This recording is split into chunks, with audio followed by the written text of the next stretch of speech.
The gunshot echoed across the dusty plains of Cottonwood Springs, Texas, 1876, as Deacon Vance missed his target again. He cursed under his breath, holstering his Colt revolver with a practiced motion that belied his frustration.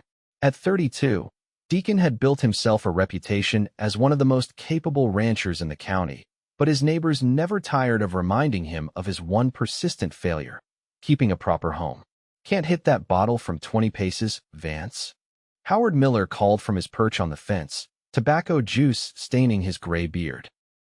"No wonder you can't keep a woman around neither." Deacon's jaw tightened as he adjusted his worn Stetson. "Got better things to worry about than what you think, Miller." The truth stung worse than Miller's words. Deacon's homestead sat a mile outside town, 300 acres of decent grazing land with a 2-room cabin that had remained half-finished for nearly 5 years. Women had come and gone, none willing to endure the harsh conditions of his solitary existence. The last one, a shopkeeper's daughter from Austin, had lasted all of 2 months before declaring she wasn't born to live like a savage and boarding the next eastbound stage. "Town meetings tomorrow," Miller reminded him, spitting a stream of tobacco juice into the dirt. "Judge Hamilton's sending his niece out here from Boston. Says she'll be teaching at the schoolhouse come fall. Bet she won't even look twice at your sorry excuse for a home." Deacon mounted his dappled gray stallion, Silver, and rode off without another word. He didn't need reminding that his land remained the most untamed in the county, or that his cabin still lacked proper windows and a decent hearth. He'd built it all himself, same as he'd built his herd from nothing but 5 scraggly calves and pure determination. The setting sun cast long shadows across the rolling hills as Deacon approached his property. The silhouette of his cabin stood stark against the brilliant orange sky, a painful reminder of all he hadn't accomplished. The doorframe remained crooked, the roof leaked when it rained, and the chimney smoked something fierce in winter. Maybe Miller was right. Maybe he couldn't keep a home, let alone a woman. That night, as Deacon sat on his porch watching darkness settle over the land, he made a decision. Come morning, he'd ride into town and purchase supplies. The stagecoach from Boston would arrive within the week, and though he had no illusions about impressing some city woman, he had his pride. He'd fix the damn chimney at least. The town of Cottonwood Springs bustled with activity as Deacon tethered Silver outside Thornton's general store. Townsfolk nodded polite greetings, though conversations quieted as he passed. 10 years in this place, and still he remained an outsider. The lone wolf. The bachelor rancher who couldn't keep a proper home. "Well, look who's come to civilization," drawled Sheriff Jenkins from his chair outside the jailhouse. "What brings you to town, Vance?" "Finally decided to join the living. Need supplies," Deacon replied curtly, pushing through the store's swinging doors. Inside, he found Old Man Thornton arguing with a woman whose back was turned to him. Her posture was straight as a rod, her honey blonde hair swept up beneath a modest hat. Her dress, though plain, was clearly of fine Eastern make. "I assure you, Mr. Thornton, the shipment was arranged weeks ago. My uncle, Judge Hamilton, confirmed it himself." Deacon froze. The Boston woman had arrived early. "Begging your pardon, miss," Thornton was saying, "but no such shipments arrived. Might be on tomorrow's stage, but I can't say for certain." The woman sighed, removing her gloves with deliberate patience. "I cannot begin teaching without proper materials. These children ain't much around here folks deserve that they get." Deacon interrupted, immediately regretting his intrusion when the woman turned. Her eyes widened, slightly bright green eyes that reminded him of spring pastures after rain. Her complexion was fair but not untouched by the sun, suggesting she wasn't entirely unaccustomed to life outdoors. She wasn't conventionally beautiful by Eastern standards, perhaps, but there was something striking in the determined set of her jaw and the intelligence behind her gaze. "I don't believe we've been introduced," she said, her voice cool but not unkind. "Deacon Vance," he replied, tipping his hat. "I ranch outside town." "Prudence Maxwell," she offered, extending her hand. To Deacon's surprise, she didn't offer it palm down as ladies typically did, but straight on, like a man would. "I'm the new schoolteacher." Deacon hesitated before taking her hand. Her grip was firm, her skin softer than anything he'd touched in years. "Miss Maxwell arrived 2 days early," Thornton explained. Seems the stage made better time than expected, but her teaching supplies haven't shown up. My trunks arrived safely, but the books and slates I ordered remain missing, she clarified. I cannot begin organizing the schoolhouse without them. Something in her composure, the way she stood her ground without raising her voice, impressed Deacon. Most women he'd known would be in tears by now, faced with such disappointment upon arrival in a strange town. School don't start for 3 weeks, Deacon said. Plenty of time for your supplies to show. And if they don't, she challenged. Deacon shrugged. Then these kids will learn same way I did. From experience. A flash of something irritation, amusement, crossed her features. I hardly think tracking wildlife and breaking horses constitutes a complete education, Mr. Vance. Kept me alive this long, he countered. Yes, well, survival and thriving are different matters entirely. She turned back to Thornton. Please send word when my shipment arrives. I'll be staying at my uncle's residence. As she gathered her handbag, preparing to leave, Deacon found himself saying, I'm heading back out that way. Could offer you a ride, save you the walk in this heat. The offer surprised him as much as it clearly surprised her. Judge Hamilton's home sat at the opposite end of town from the road to Deacon's ranch. Prudence studied him for a long moment. That's very kind, but unnecessary. I enjoy walking. In this heat? Wearing that? Deacon gestured to her clearly impractical Eastern attire. I'm hardier than I appear, Mr. Vance. She nodded politely and swept past him, the bell above the door announcing her departure. Thornton chuckled. Appears the judge's niece has a mind of her own. Appears so, Deacon muttered, watching through the window as she made her way down the dusty street, back straight, head high. What can I get for you today? Thornton asked. Deacon pulled his gaze away from the retreating figure. Need nails. Lots of 'em. And window glass. And whatever else a man needs to fix a chimney that smokes worse than a signal fire.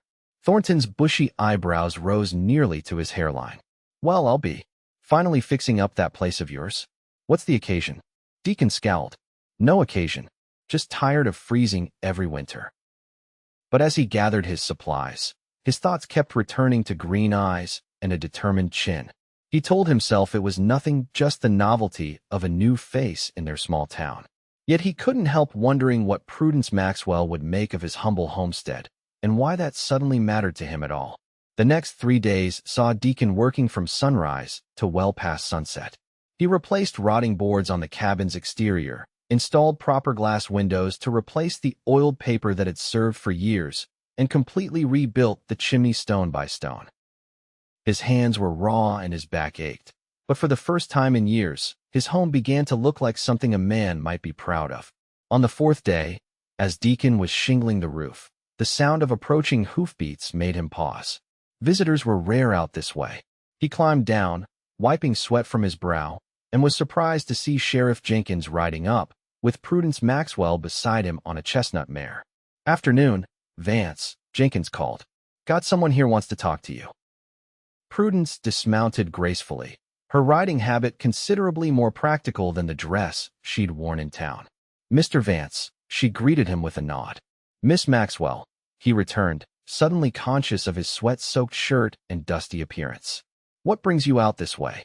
My teaching supplies have arrived, she said, but I find myself in need of assistance preparing the schoolhouse. Sheriff Jenkins mentioned you're quite skilled with carpentry. Deacon glanced at Jenkins, who shrugged innocently. Did he now? The schoolhouse needs considerable work before it's suitable for children, she continued. The benches are broken, the blackboard is cracked, and there's a family of raccoons living in the attic. Despite himself, Deacon's mouth twitched. Raccoons, huh? I've been told the town council allocated funds for repairs, but no one seems willing to undertake the job. Her gaze traveled over his half-finished improvements. I can see you're occupied with your own projects, but I'm prepared to offer fair compensation for your time. Don't need your money, Miss Maxwell. Her expression faltered slightly. I understand. I apologize for the intrusion. Didn't say I wouldn't help, Deacon interrupted. Just said I don't need paying for it. Prudence blinked in surprise. That's very generous, Mr. Vance. Not generosity. Community duty. He gestured toward his cabin. Nearly finished here anyway. Could start on your schoolhouse tomorrow. Jenkins coughed conspicuously. Well, seems my escort services are no longer needed. Miss Maxwell, Will you be all right finding your way back to town? Of course, she replied. Thank you, Sheriff. As Jenkins rode away, an awkward silence fell between them. Prudence surveyed the improvements to Deacon's property with undisguised interest. Your home is coming along nicely, she observed. The new windows make quite a difference. Still plenty to do inside, he admitted. But it'll keep the rain out and the heat in when winter comes. You've done all this work yourself? Deacon nodded. Always have. It's impressive. Her words seemed genuine, not mere politeness. Have you lived here long? 10 years. Bought the land when it wasn't much more than scrub and rocks. He gestured toward the rolling pastures where his cattle grazed. Built it up piece by piece. Prudence walked toward the cabin's porch, her curiosity evident. May I? The request to see his home took him aback. It's not much to look at inside. I'd like to see it anyway, if you don't mind. Deacon hesitated, then nodded, leading her up the porch steps. He opened the door, suddenly seeing his living space through a stranger's eyes, the sparse furnishings, the unfinished walls, the single bed in the corner with its rumpled blankets. Been meaning to add another room, he said, embarrassment coloring his words. Just haven't gotten around to it. Prudence stepped inside, her gaze taking in every detail. It's honest, she finally said. There's no pretense here. I find that refreshing after Boston. Deacon watched as she ran her fingers along the rough-hewn table he'd crafted himself. What brings a Boston lady to Cottonwood Springs anyway? Can't imagine we have much to offer compared to city life. A shadow passed over her features. My parents died last winter. Influenza. Uncle Hamilton is my only remaining family. She straightened, composure returning. And I've always wanted to teach. The opportunity seemed providential. Sorry about your folks, Deacon said quietly. She nodded her acknowledgement. Life continues, Mr. Vance. We adapt or we perish. Something in her words resonated with him. Wasn't that precisely what he'd been doing all these years? Adapting, surviving, pushing forward? Could I offer you some coffee? He asked suddenly. It's not fancy, but it's hot. A small smile touched her lips. I'd like that very much. As Deacon built a fire in his newly repaired hearth, he found himself oddly comfortable with Prudence Maxwell's presence in his home. For a woman raised in Boston society, she showed no signs of disdain for his humble circumstances. Instead, she asked intelligent questions about his cattle operation and the challenges of ranching in this part of Texas. How many head do you run? She asked, accepting the tin cup of coffee he offered. Just over 200 now. Started with 5. Pride crept into his voice despite himself. Got the best bloodlines in the county. Crossbred Longhorns with Herefords I brought in from up north. That explains why Sheriff Jenkins called you the stubborn fool who might just revolutionize Texas beef, she said with a hint of amusement. Deacon snorted. Jenkins talks too much. He also mentioned you've refused several offers to sell your land to larger outfits. This is my place, Deacon said simply. Built it myself. No amount of money changes that. Prudence studied him over the rim of her cup. The neighbors say you can't keep a home, yet you seem remarkably devoted to this one. The blunt observation caught him off guard. Neighbors talk too much too. Perhaps they mistake a work in progress for failure, she suggested. Not everyone understands that worthwhile things take time to build properly. Their eyes met, and Deacon felt an unexpected connection, as if this woman he barely knew somehow understood what drove him. The moment stretched between them, comfortable yet charged with something he couldn't name. Finally, Prudence set down her cup. I should return to town before dark. Thank you for the coffee, Mr. Vance. Deacon, he said. Mr. Vance was my father. Deacon, she repeated with a small smile. And you may call me Prudence, especially if we're to be working together on the schoolhouse. He walked her to her horse, helping her mount, though she clearly needed no assistance. As she gathered the reins, she looked down at him thoughtfully. I'll expect you tomorrow at the schoolhouse, then? Around 9. Deacon nodded. I'll be there. He watched her ride away, a curious feeling settling in his chest. Only after she'd disappeared from view did he realize what it was: anticipation. For the first time in longer than he could remember, Deacon Vance was looking forward to tomorrow. The schoolhouse sat at the edge of town, a weather-beaten structure that had clearly seen better days. When Deacon arrived the following morning, Prudence was already there, dressed in a simple skirt and shirtwaist, her sleeves rolled up as she swept decades of dust from the floor.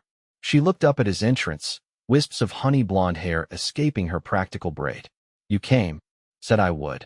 He replied, setting down his toolbox. "Didn't expect to find you already working." "I've never been one to wait for others to begin what needs doing." She straightened, pushing a strand of hair from her forehead. "The raccoons have been evicted, but they left quite a mess in the attic." Deacon surveyed the room, broken benches, a cracked blackboard, windows so grimy they barely admitted light. "Gonna need more than a day to set this right. I'm prepared to work alongside you," Prudence said, determination evident in her voice. "I may not know carpentry, but I'm a quick learner and not afraid of labor." For the next week, they fell into an unexpected rhythm. Deacon would arrive at sunrise, often finding Prudence already there despite his early hours. They worked side by side, him repairing benches and flooring while she cleaned, organized books, and transformed the shabby building into something approaching a proper schoolhouse. To his surprise, Prudence proved as good as her word. She worked tirelessly, never complaining about splinters, dust, or the oppressive heat that had most townspeople seeking shade by midday. Her determination matched his own, and he found himself admiring her resilience. On the fifth day, as they broke for a simple lunch of bread and cheese she'd brought, Prudence asked, "Why do you live so far from town?" "Most ranchers build closer to Cottonwood Springs." Deacon considered the question. "Prefer the quiet," he finally said. "Town's got too many opinions about how a man should live." "Is that why the neighbors say you can't keep a home? Because you don't conform to their expectations?" He shrugged. "Partly. Also because no woman's ever stayed more than a few months." "Can't blame him. Ranch life's hard, especially starting from nothing." "Yet you've persisted," she observed. "Built something substantial despite the challenges." "Had no choice. It was that or go back east, tail between my legs." "You're from the east originally?" Surprise colored her voice. Deacon nodded. "Pennsylvania. Father was a banker. Expected me to follow in his footsteps." He took a drink from his canteen. "Wasn't for me. Came west soon as I turned 20. What did your family think of that decision?" "Father disowned me. Mother sent letters for a while, then stopped." The old pain had dulled over the years, but never quite disappeared. "Been on my own since." Prudence was quiet for a moment. Sometimes family is less about blood and more about who stands beside you when it matters. The simple wisdom of her words struck him. "Sounds like experience talking." A sad smile touched her lips. "My parents were loving but traditional. They believed a woman's purpose was to make an advantageous marriage and produce heirs. My desire to teach was tolerated as a youthful fancy that would pass." "But it didn't." "No," she agreed. "It didn't.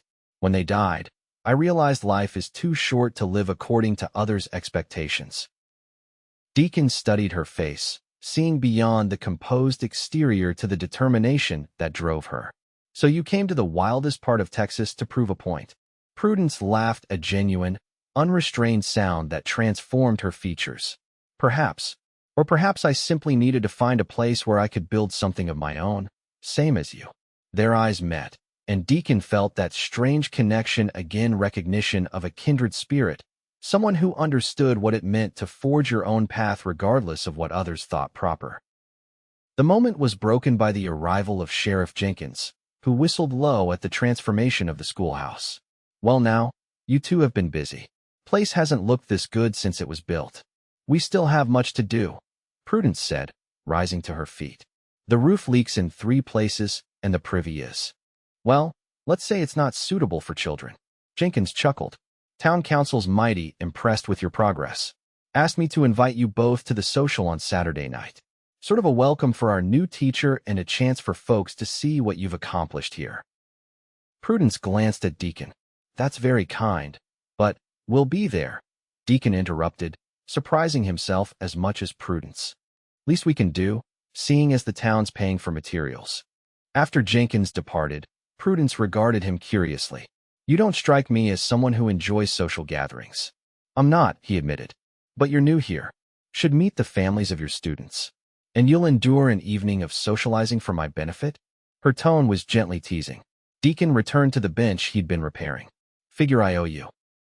You've worked as hard as any man I've known getting this place in shape." A pleased flush colored her cheeks.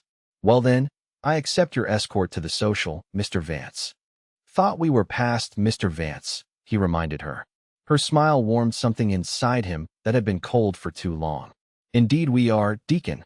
Saturday evening found Deacon more nervous than he'd been facing down rustlers last spring. He'd bathed in the creek, trimmed his beard, and donned the one decent shirt he owned, a blue cotton affair he'd purchased for a wedding 3 years prior. He'd even polished his boots, a task he normally reserved for funerals and Christmas services. When he arrived at Judge Hamilton's residence to collect Prudence, the judge himself answered the door, eyeing Deacon with undisguised skepticism. "Vance?" he greeted, neither warm nor hostile. "Must say I'm surprised to see you at my door." "Evening, Judge. Here to escort Miss Maxwell to the social, if that's all right." The older man's bushy eyebrows rose. "Is it now? Well, come in. My niece is nearly ready." Deacon stepped into the judge's well-appointed home, feeling immediately out of place among the Eastern furnishings and framed paintings. He removed his hat, turning it nervously in his hands. "Understand you've been helping Prudence with the schoolhouse," Hamilton said, gesturing for Deacon to take a seat. "Didn't figure you for the charitable type."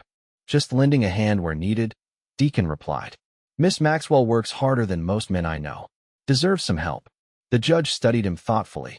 "My niece is a remarkable woman. Headstrong, but remarkable. Had offers of marriage from respectable Boston families, you know. Chose to come teach in this dusty corner of creation instead." Before Deacon could respond, a door opened and Prudence entered.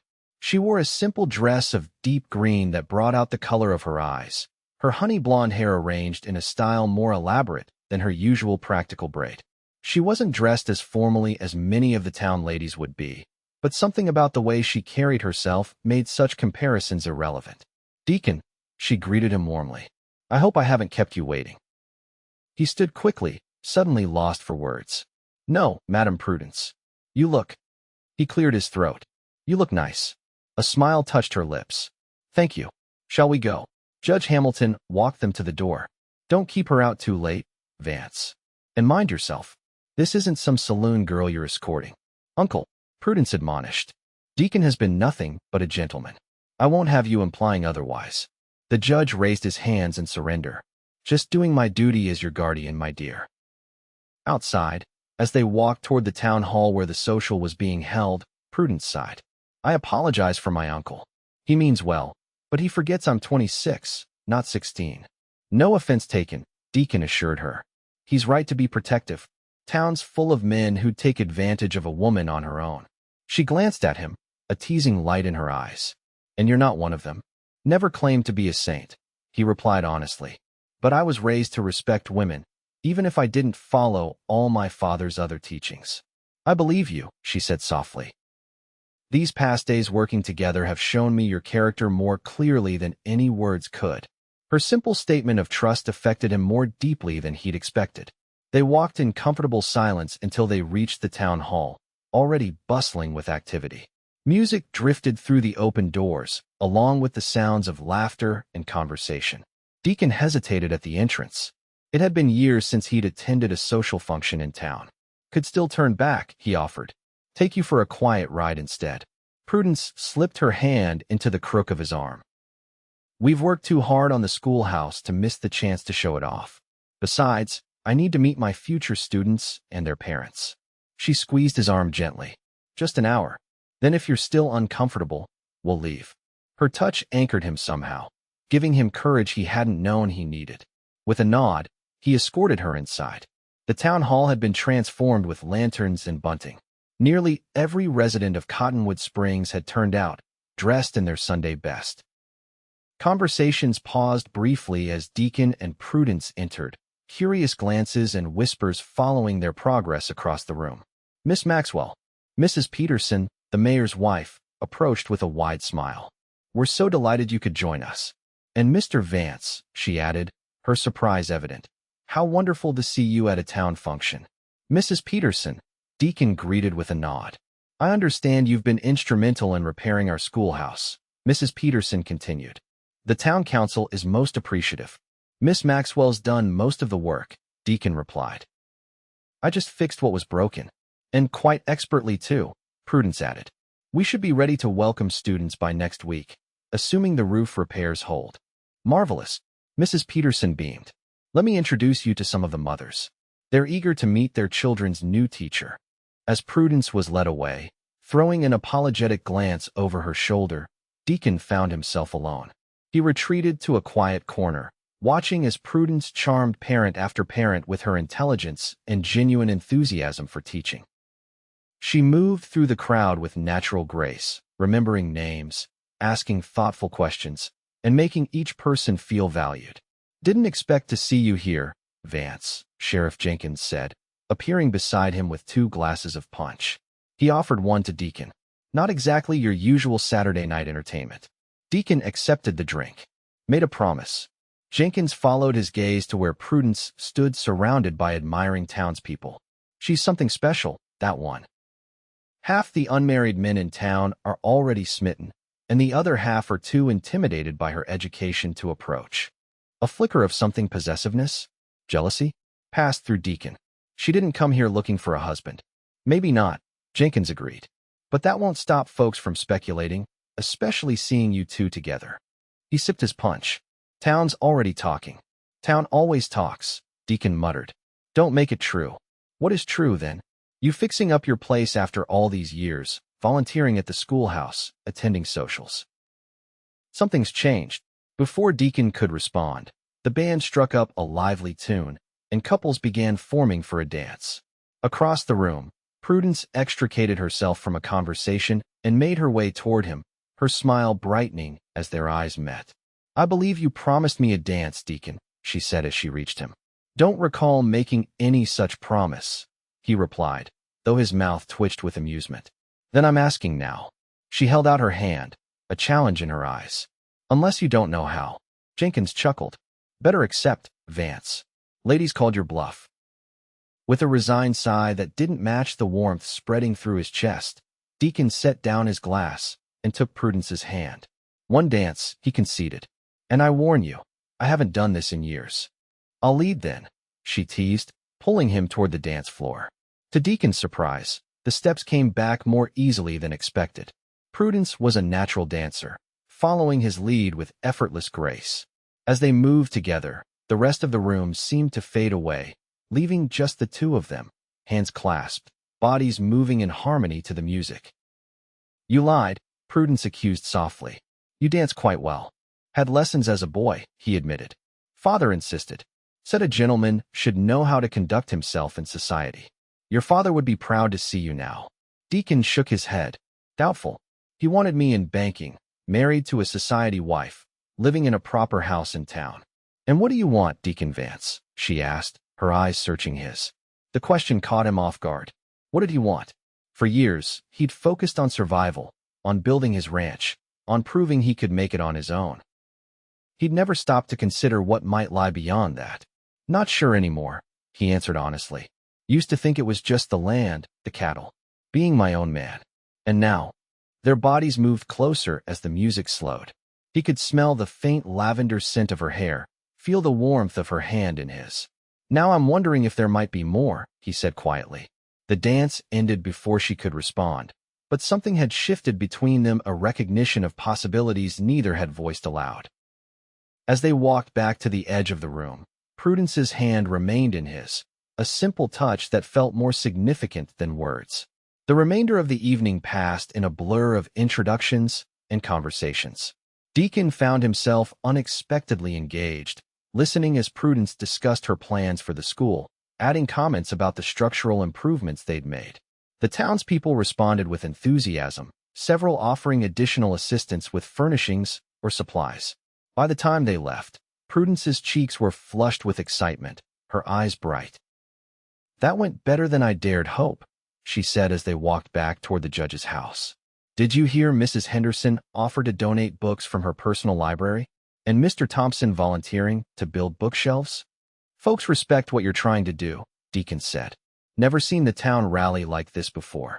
They respect what we're doing, she corrected. You've given just as much to this project as I have. He shook his head. I just hammered some nails. The vision is all yours. They walked in comfortable silence for a while, the night air cool after the warmth of the crowded hall. When they reached the judge's porch, Prudence turned to face him. "Thank you for tonight," she said. "I know social gatherings aren't your preference, yet you endured it without complaint." "Wasn't so bad," he admitted. "Almost enjoyed myself toward the end." Her laugh was soft in the darkness. High praise indeed from Deacon Vance. A moment stretched between them, charged with unspoken possibilities.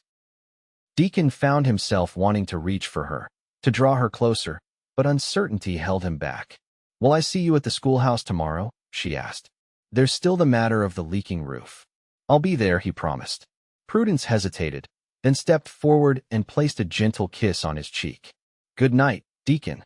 Before he could respond, she had slipped inside, leaving him standing on the porch with his heart beating faster than it had any right to. He touched his cheek where her lips had been, a smile spreading across his face despite himself. As he rode home under the star-filled Texas sky, Deacon realized something had fundamentally changed within him. For the first time in years, his cabin didn't just represent a stubborn stand against those who doubted him, it represented possibility. A future, perhaps even a home in the truest sense of the word. The following week saw a transformation not just of the schoolhouse, but of Deacon himself. The man who had once avoided town now found reasons to visit almost daily, delivering repaired benches, installing new windows, building bookshelves for the growing collection of donated volumes. The townspeople gradually stopped whispering behind his back and began greeting him directly, offering coffee, inviting him to Sunday services. And always, at the center of these changes, was Prudence. She worked alongside him without complaint, her determination matching his own. In quiet moments between tasks, they shared stories of their pasts, their hopes, their disappointments. He told her about his first failed crops, the winter he nearly lost his entire herd to disease, the loneliness of building something meaningful with no one to share it. She spoke of her struggles to be taken seriously as a woman with educational ambitions, the loss of her parents, her decision to forge a new path far from everything familiar. 2 days before school was set to begin, they finished the last major repair, replacing rotted boards on the schoolhouse steps. As Prudence handed him nails, their fingers brushed, a touch that had become both familiar and thrilling. "I can hardly believe it's ready," she said, surveying their work with pride. "When I first arrived, I thought it might be impossible." "You'd have managed even without my help," Deacon replied. "Never met anyone as determined as you." "Perhaps," she acknowledged, "but it would have taken much longer and been far less enjoyable." Her eyes met his. "These weeks working with you have been unexpected." "How so?" "When Uncle Hamilton described the reclusive rancher who might help with repairs, I imagined someone quite different. Gruff, perhaps. Unwilling. Certainly not someone who would become." She hesitated. "A friend," he supplied. Her smile held a hint of something more. "Yes, a friend." That evening, as they sat on the schoolhouse porch watching the sunset paint the sky in brilliant oranges and purples, Prudence turned to him with sudden decisiveness. "I'd like to see your ranch again," she said. "Properly this time. To see what you've built beyond just the cabin." Deacon raised an eyebrow. "It's not much to look at compared to Eastern farms." "I'm not comparing it to anything," she said firmly. "I want to see it because it's yours. Because it matters to you." The simple sincerity in her words touched something deep within him. "Sunday after church," he suggested. "Could show you the spring pastures, maybe have a picnic if weather holds." Her face brightened. "I'd like that very much." Sunday arrived clear and warm, perfect for riding. After church services, where Deacon sat beside Prudence for the first time since arriving in Cottonwood Springs, they rode together toward his property. He borrowed a gentle mare from the livery for her, though she proved to be a more accomplished rider than he'd expected. "My father kept horses in Boston," she explained as they cantered across an open meadow. Riding was the one unladylike activity he encouraged. Said it built character. "Your father sounds like a complicated man," Deacon observed. "He was," she agreed. "Traditional in most ways, yet he ensured I received an education equal to any man's. I think part of him was proud of my independence, even as he tried to guide me toward a conventional life." They rode for several hours, Deacon showing her the boundaries of his property, the creek where he watered his cattle, the stands of oak that provided shelter during storms. He pointed out the improvements he'd made: fences mended, grazing lands cleared, a small orchard he'd planted 3 years ago that was finally beginning to bear fruit. "It's magnificent," Prudence said as they stopped to rest beneath a sprawling oak. "Not because it's grand or perfect, but because every inch of it bears your mark, your vision." Her understanding humbled him. Others had seen only the rough edges, the work still to be done. Prudence somehow saw both the reality and the potential, just as she had with the schoolhouse. They spread a simple lunch on a blanket: bread, cheese, dried beef, and apples from town. As they ate, Deacon found himself sharing plans he'd never voiced aloud before. "Been thinking of expanding the herd next spring," he said. "Got an offer to buy breeding stock from a rancher up north who's retiring. Could increase my numbers by half." "That sounds like a significant opportunity," Prudence said. "Would you need to hire help?" Deacon nodded. "Been managing alone till now, but with more cattle." He hesitated, then continued. "Also been thinking about finishing the cabin properly. Adding that second room I've been putting off. Maybe a proper kitchen." "Ambitious plans," she observed. "What's prompted this sudden interest in expansion?" He met her gaze directly. "Guess I'm starting to see possibilities I didn't before." A flush colored her cheeks, but she held his gaze. "Possibilities are important," she said softly. "They give us something to work toward." As the afternoon waned, they packed up their picnic and mounted their horses for a final ride before returning to town. Deacon led her to his favorite spot on the property, a gentle rise overlooking a bend in the creek, where wildflowers carpeted the ground in spring and the sunset view was unobstructed. "This is breathtaking," Prudence said as they dismounted. "Do you come here often?" "When I need thinking space," he admitted, "or when the cabin feels too empty." They stood side by side, watching as the sun began its descent toward the horizon. Without conscious thought, Deacon's hand found hers, their fingers intertwining naturally. "Prudence," he began, his voice rougher than usual. These past weeks, a distant rumble interrupted him. They both turned to see dark clouds gathering rapidly to the west, a sudden summer storm brewing. "We should head back," Deacon said reluctantly. "These storms can turn dangerous quick." They mounted swiftly, but before they'd ridden halfway to town, the sky opened. Rain poured down in sheets, accompanied by gusts of wind that bent the prairie grasses horizontal. Lightning cracked overhead, followed immediately by booming thunder.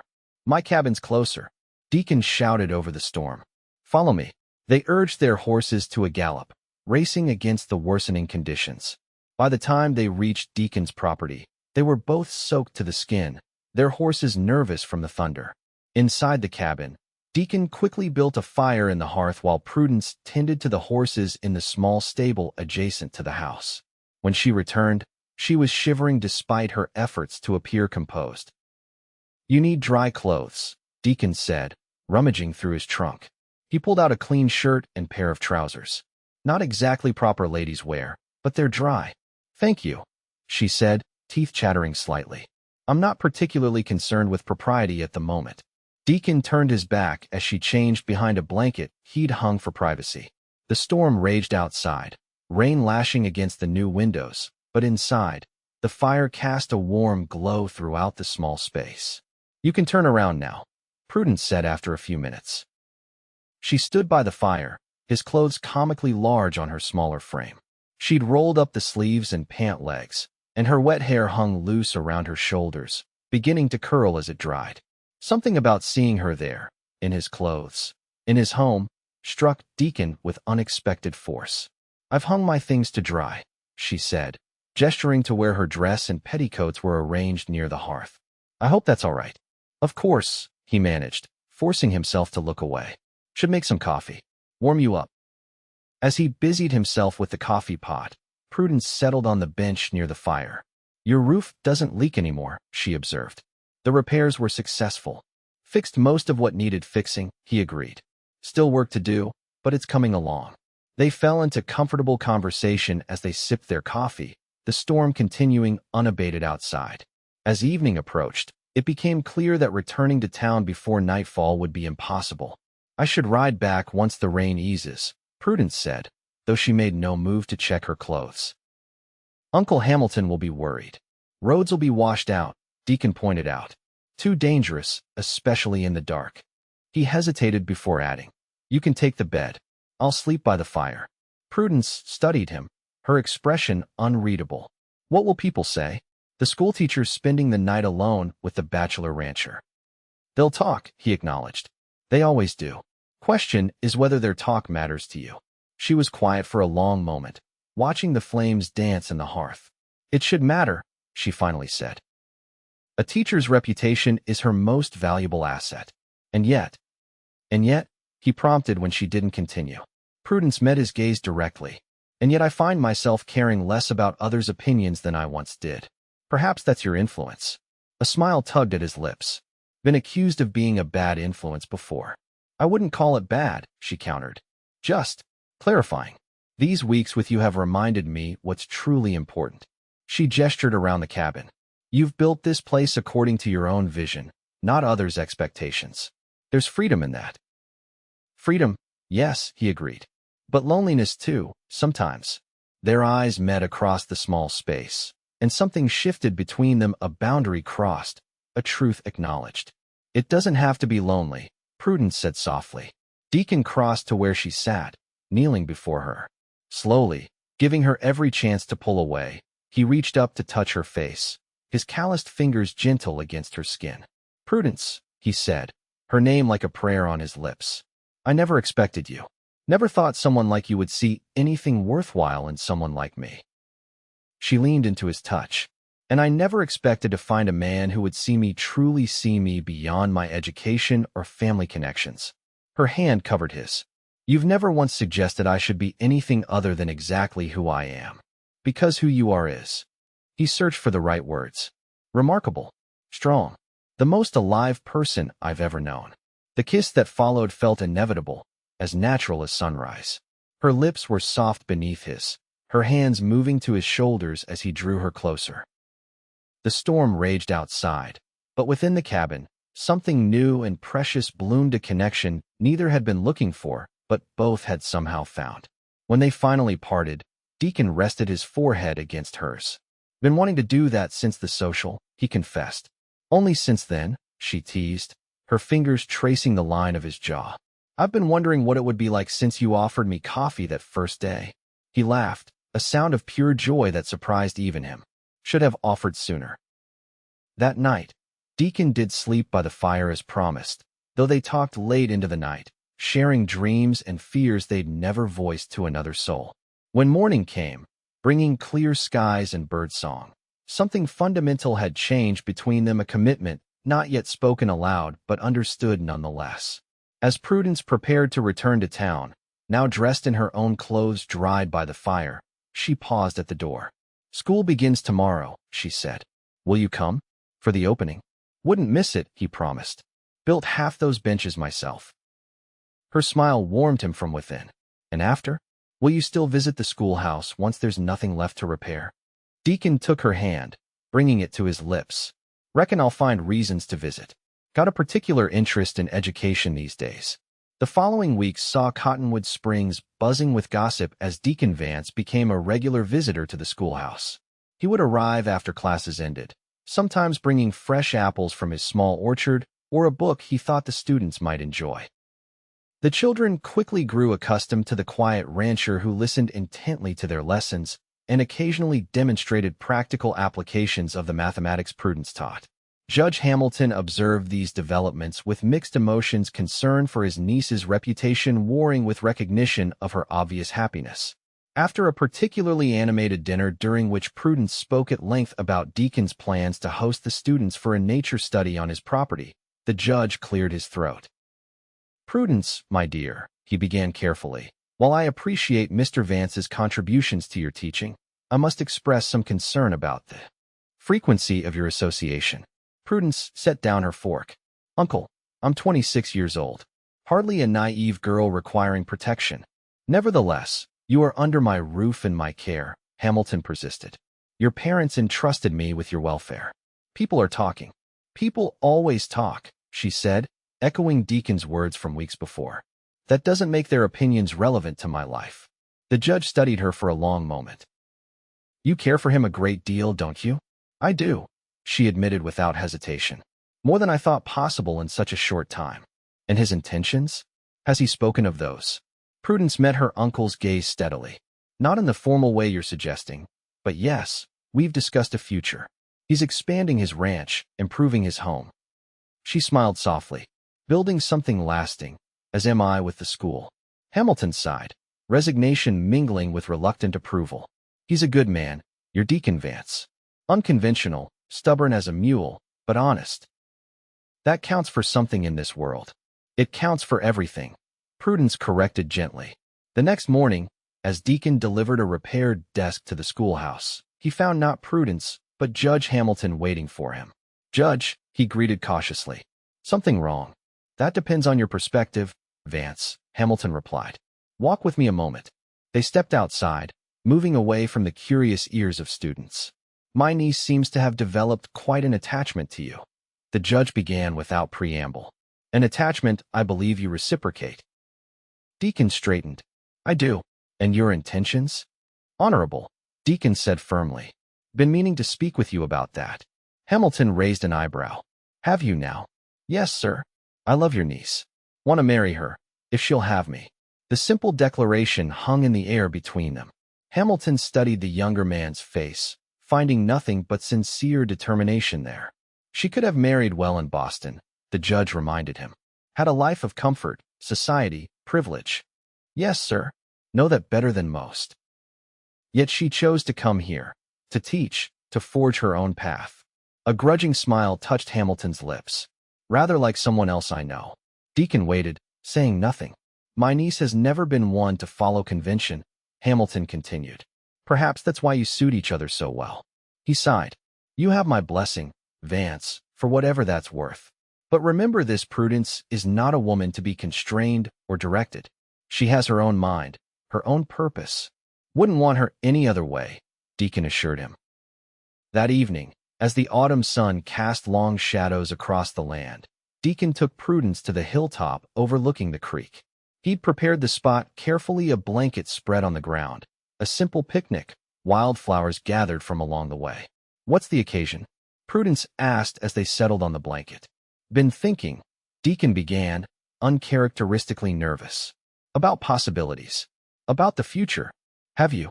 Her eyes held a knowing warmth. He nodded, taking her hands in his.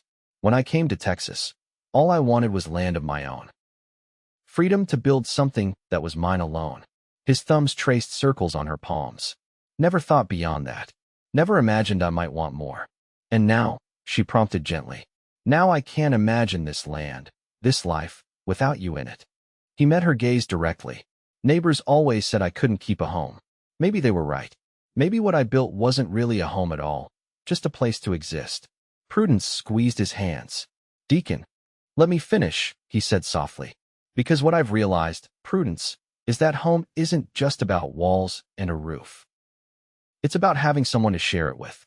Someone who sees both what is and what could be. He reached into his pocket, withdrawing a simple gold band. I love you. Want to build a life with you, not just the ranch or the school, but something new. Something that's ours together. Tears glistened in her eyes as she looked from the ring to his face. Are you asking me to marry you, Deacon Vance? I am, he confirmed. Though I can't offer the kind of life you might have had in Boston. I never wanted that life, she said fervently. I wanted purpose, meaning. Her smile was radiant through her tears. And love. I wanted love. That I can offer in abundance, he promised. Then yes, she said, her voice steady and sure. Yes, I will marry you. As he slipped the ring onto her finger, Deacon felt a sense of completion he'd never known before. The land was still his, the freedom still his, but now they were part of something greater, a shared vision, a shared future, a true home. They were married 2 weeks later in the schoolhouse they had rebuilt together. The entire town turned out for the occasion, many bringing gifts or dishes for the celebration afterward. Judge Hamilton walked his niece down the aisle between the student desks, giving her hand to Deacon with a mixture of pride and wistfulness. Prudence wore a simple white dress ordered from San Antonio, her honey blonde hair adorned with wildflowers Deacon had gathered that morning. He stood waiting for her in a new suit, his normally unruly hair and beard trimmed neatly for the occasion. Their vows were straightforward but heartfelt promises to support each other's dreams, to build their life together with honesty and compassion, to face whatever challenges came their way as partners. "Never thought I'd see the day," Howard Miller commented during the celebration afterward. Deacon Vance, married. And to the schoolteacher, no less. "Sometimes people surprise you," Sheriff Jenkins replied with a knowing smile. "Sometimes they even surprise themselves." As evening fell, Deacon and Prudence rode together toward their home, his cabin, now theirs, transformed over the previous weeks into something neither grand nor pretentious but wholly theirs. He'd added the second room he'd long planned, installed proper kitchen cupboards, and built a covered porch where they could watch the sunset together. "Welcome home, Mrs. Vance," Deacon said as he lifted her from her horse. Prudence's eyes shone as she took in the improvements. "It's perfect." "Not perfect," he corrected, "but ours, and still growing." As they stood on the porch of their home, arms around each other, watching the stars emerge over land that had once represented only Deacon's solitary dream, he marveled at how completely his life had changed in the span of a few months. The neighbors who had said he couldn't keep a home hadn't understood what he'd been missing: not skill or determination or resources, but purpose beyond himself. Prudence had brought that purpose, that warmth, that sense of shared vision that transformed four walls into a home and solitude into companionship. That night, as they lay together in the quiet darkness of their bedroom, Prudence nestled against his side, her head on his shoulder, Deacon finally understood what home truly meant. It wasn't the land or the cabin or even the hearth that now burned warm and bright without smoking. It was this feeling of belonging, of being exactly where he was meant to be, with the person he was meant to find. "What are you thinking?" Prudence asked sleepily, her fingers tracing patterns on his chest. "Thinking that the neighbors were wrong," he said, pressing a kiss to her forehead. "Turns out I can keep a home after all." "They weren't entirely wrong," she murmured. "You couldn't keep a home, not until it became our home." She lifted her face to his. "Some dreams are meant to be shared, Deacon." As he kissed her, Deacon Vance, once the most solitary man in Cottonwood Springs, knew with absolute certainty that his greatest achievement wasn't the ranch he'd built from nothing or the respect he'd earned despite all odds. It was this love, this partnership, this home they were creating together. And when spring came, bringing new calves to the expanded herd and new students to Prudence's growing school, it also brought news of another beginning, their first child, due when the summer heat gave way to autumn coolness. The cabin would need another room soon, Deacon realized as Prudence shared the news, her face glowing with joy. Another expansion, another dream taking shape. The neighbors who had once whispered that Deacon Vance couldn't keep a home now passed by his property and saw something transformed, not just the physical improvements to the land and buildings, but the fundamental change in the man himself. Where once had stood a solitary figure, determined but alone, now stood a family, building something that would outlast them both. And on cool evenings, when the work was done, Deacon and Prudence would sit together on their porch, watching the sunset paint the Texas sky in brilliant colors, her head on his shoulder, his hand resting gently on the curve of her belly where their future grew. "We should plant more trees," Prudence would say, envisioning their child climbing branches, building forts, and perhaps add a proper library to the house. "Whatever you want," Deacon would answer, marveling at how easily she had taken his single-minded vision and expanded it into something richer, deeper, more complete. The hearth that had once smoked and sputtered now burned strong and steady, a metaphor for the love that had transformed a house into a home, a rancher into a husband, a teacher into a wife, and two independent dreams into one shared future. And on the day their daughter was born, a strong-willed girl with her father's dark hair and her mother's green eyes, Deacon Vance finally understood the full meaning of the home he and Prudence had built together. It wasn't just for them. It was for all who would come after, a legacy of love that would continue long after they were gone. The neighbors who had said Deacon Vance couldn't keep a home had been wrong.